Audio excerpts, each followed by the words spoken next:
ప్రార్థన అంటే నేరుగా దేవునితో మాట్లాడటము. ప్రార్థనకి చాలా శక్తి ఉంది.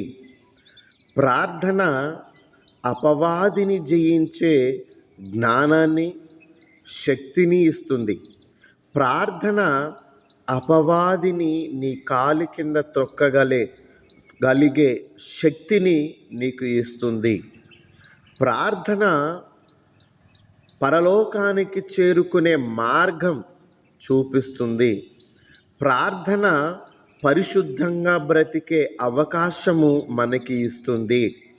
ప్రార్థన ఈ భూమి మీద ప్రతిదీ జయించే శక్తిని, జ్ఞానాన్ని మనకి ఇస్తుంది. ప్రార్థన నీకు తెలియని విషయాలను కూడా తెలియజేయడానికి ఉపయోగపడుతుంది. ప్రార్థన చాలా ప్రాముఖ్యమైనది మన జీవితంలో. ఖాళీ సమయము మనకి దొరికినప్పుడల్లా ప్రార్థన చేయటం మొదలుపెట్టుకోవాలి. దానియేలు గారు ఒక్క రోజుకొచ్చి 5 సార్లు ప్రార్థించేవారంట దేవునికి. 5 సార్లు కంటే కూడా ఎక్కువ ప్రార్థన చేయాలి. మనకు సమయము దొరికింది అంటే దేవుని ప్రార్థనలో గడపటము మనకి చాలా మంచిది. మనం ఏమి చేసినా కొన్ని విషయాలను సాధించలేము, జయించలేము.